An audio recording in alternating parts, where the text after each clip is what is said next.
We are over on the west side of the house in front of the fence. We have a swimming pool over there. So if you want to visit, all you have to do is use the bottom and the middle and the top rail, and you can climb over and visit the swimming pool.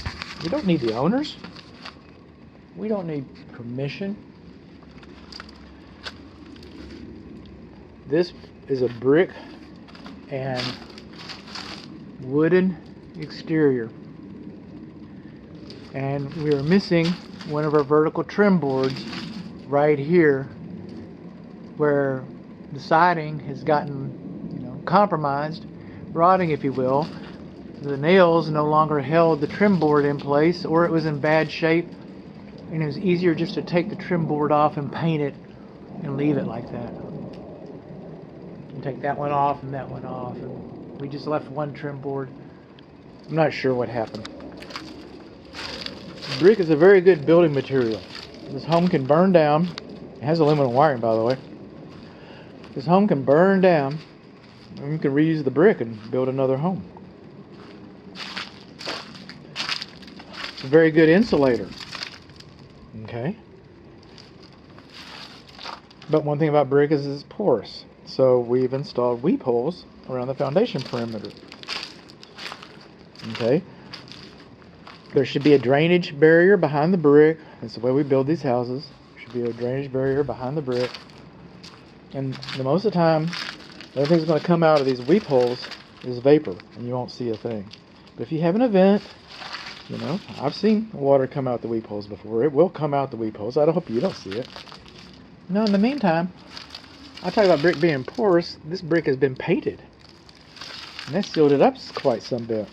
Okay, that's not necessarily a bad thing. You've got weep holes. It's not as porous. Not necessarily a bad thing. But we've taken a low maintenance thing. You might have to repoint it or regrout it, like around the fireplace chimney. You might have to regrout it or something. But it, up until that point, is relatively maintenance free. Now that you've painted it, now you're going to have to paint. You're going to have to continue to do so. You have to paint it again and again and again. You take a low maintenance thing and made it into a maintenance intensive situation. You got some erosion here along the west side, and around the foundation perimeter we've got some parge coat. It's like a paint, it's like a cake frosting. And just because the frosting is cracked, that doesn't mean your foundation is cracked. And just because the frosting is not cracked, the parge coat is not cracked, it doesn't mean your foundation is not cracked. You can't tell. It's an aesthetic thing. We do this even on new construction. The fact that the parge coat is there is just to make note that it limits. Also, going back to our termite inspection, our wood destroying insect report, the parge coat expands and contracts at different rates than the concrete, and it creates voids. So where the soil is high, and you've got the parge coat where you don't have erosion, you got the parge coat. You could have a void there that termites could actually come up inside between the parge coat and the foundation and, invite themselves into your house unannounced. Kind of like the gate, And there's not a lot you can do about it. It's called conducive by design. The fence is too close to the house. Termites could eat your wood on your fence. They, continue to eat the wood inside that's your walls. This is not a brick house. That's a brick fascia. You got bricks inside. So coming on along, our grading and drainage. This is kind of a dramatic effect. That's why we have our flower beds built up. But the water comes down this way, and it settles right over here, where we can have like mosquitoes. That's where your kids are going to play. That's where your dog's going to roll. Okay, so that's where mosquitoes are going to breed. That's where you're going to get West Nile disease. Okay. So we're moving on along, and our flower bed is built up because we do have the negative drainage going down to the house. And we got the perfect family, 2.3 kids walking down the street there. It's a nice neighborhood. Now, where do termites live? In the ground. Oh. What do they eat? Dead wood. Oh. What's wood mulch? Dead wood on the ground next to your house. That's called a clue. That's called a clue. This is conducive to wood destroying insects. You can put crushed rock or something in here, and I get it. A lot of people like the, homespun look, the classic wood mulch next to the house, box bushes, you got some holly trimmed up right there. I get it. People want that. That somebody made a conscientious decision to do a foolish thing. I've got some wood mulch next to my house, which is not for sale. Okay. Also, our windows are all single pane glass windows. They do not meet current energy codes. And this house was remodeled, so you couldn't have gotten a building permit without changing the windows. Just saying. Come over here. Don't trip on this. This is a sprinkler zone. The sprinkler system's been decommissioned. That's the sprinkler zone cap is missing. This puddle right here has been growing, and we failed the water meter test. By the way, I need to come up here.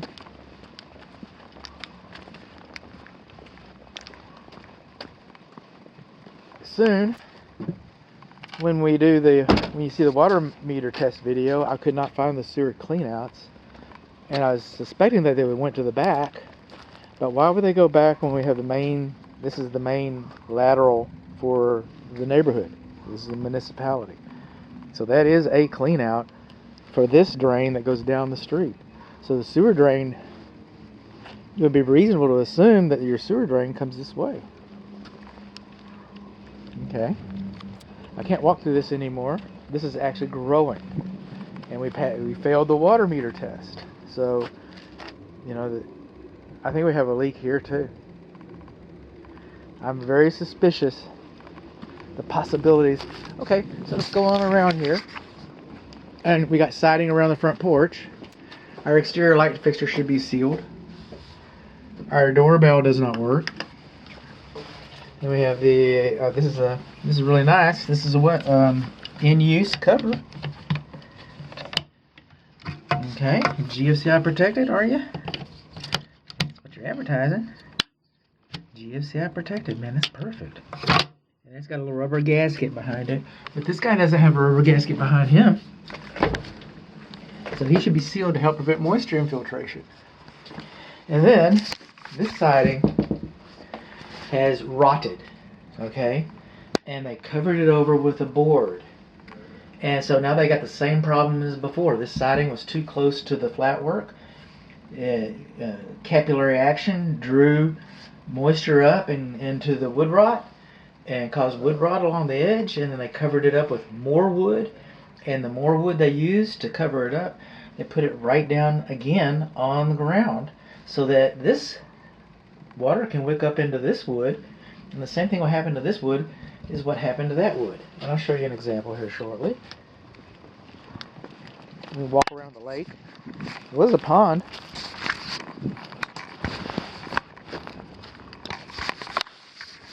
More sprinkler valve caps missing. These are homeowners' insurance claims. People are going to be like, the mailman could break his leg delivering the mail, I guess. Oh, the mailboxes are out there. Still. Moving along. Now we're on the east side of the home. There's some more of the siding. There's our soffit vents. Oh, wait a minute. We've got soffit vents over here. Air intake vents.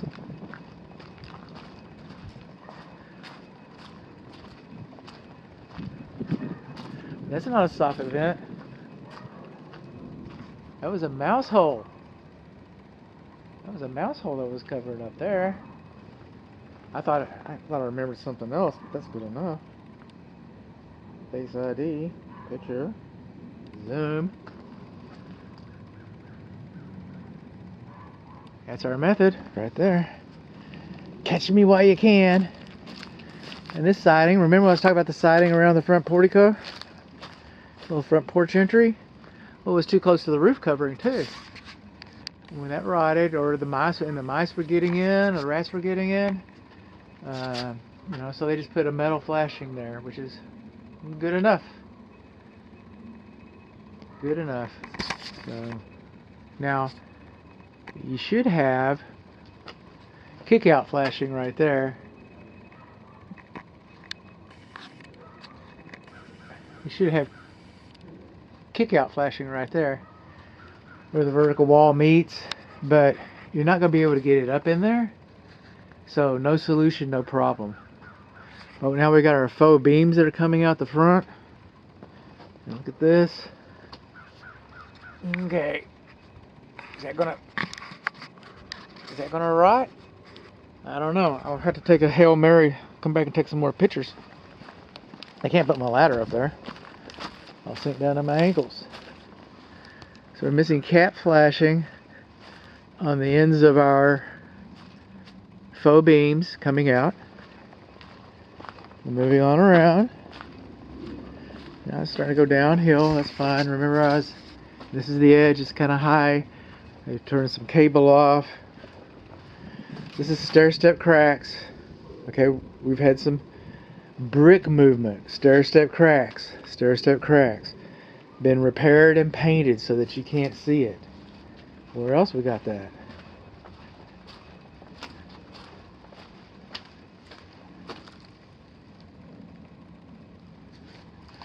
Looks like it might be bowing a little bit. I don't know. Stair-step cracks. Stair-step cracks. Coming along, we're closer to the ground. This is what it probably looks like around your front porch, where they put that trim board. There's all this wood rot right on along here. All this wood rot right on along here. Look at that. That's fresh paint. Now we do have some surface drains over here, so we know that we had a drainage problem. Whoever lived here before recognized that there was a drainage problem. They did what they could. And that's a capacitor for your condensing unit, so it's had some work done to it. Okay. So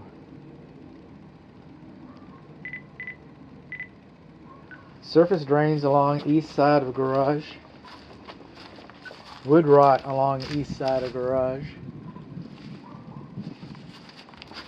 Now this is interesting. Remember the vertical trim board I said was missing? I don't see any on this side. Was there no vertical trim board here before? Or was the vertical trim board on the other side? Well, I could tell where they removed one, and I could pretty much see where they had removed these. So they removed the vertical trim boards. I don't know, because the paint looks pretty much unmolested. So it's a mystery. It's a vertical trim board mystery. Do you think this rain gutter is going to hold water? No. Water's just going to just hit right in that rain gutter and roll right out. In fact, you can see the little dots. See the little dots running around the edge of that? Maybe you can't. It's where the water's been just rolling off. Okay, because the rain gutter was not installed properly. We come over here. We got a nice round box bush. It's cut away. It's cut away. And some of our rain gutters, what little rain gutter we have, this one is below grade. And it's got a Coke bottle in it. You think it's going to drain very good like that? I don't. I think it's going to drain very good at all. So we're going to come on out here a little bit.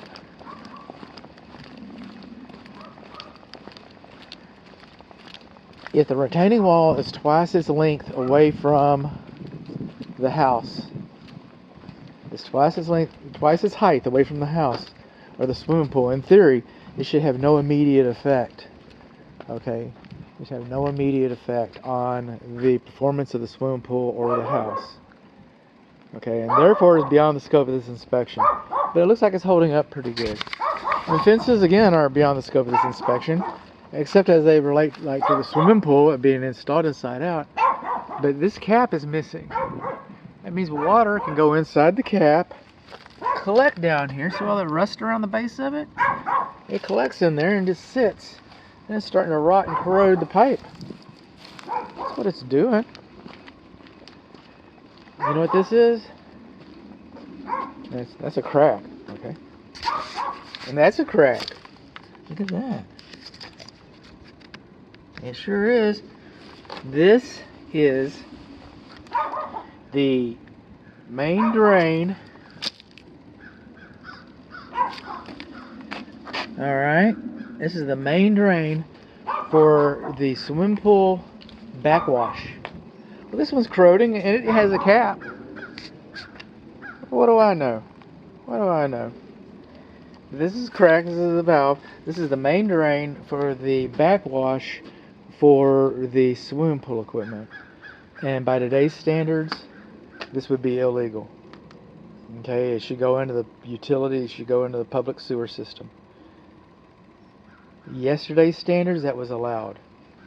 My next door neighbors, I have 3 neighbors around me in my alley, and 2 of them they drain out into the alley. Everybody knows it. You know. Oh, Dale's backwashing his pool again. Okay, yeah, it works sometimes. He's on along. Satellite dish on the roof. We're going to have a whole video for the overhead door. How's the battery holding out? It's holding out pretty good. And we got some stair-step cracks through the brick and mortar right here since the paint job. And our rain gutter is not supposed to be closer than 1 inch. That's about right. We got a kick out. I really can't. It's not beautiful, but I can't really complain about it. Is there a patio? I don't know why they sprayed around the palm tree like that, but it's a nice metal patio. I don't think it's bonded. I think it's bonded to the electrical system. Had a little bit of movement right in here. Now this is an interesting arrangement. Okay, this is the drain for the kitchen. It's not in the wall anymore. That used to be a clean out. We had a problem with our clean out, and so we had to come in and make another drain. So as long as it's draining, you're okay, but you know, I mean, this hole should be sealed. Alright. I'm going to take care of this when I look at the swimming pool. This drain, what drain is that for? If that one's for the kitchen sink, is this one for the clothes washer? You got a broken drain here. What drain is that for? The dishwasher goes into the sink. That would be the clothes washer. And that's our exterior wall tour.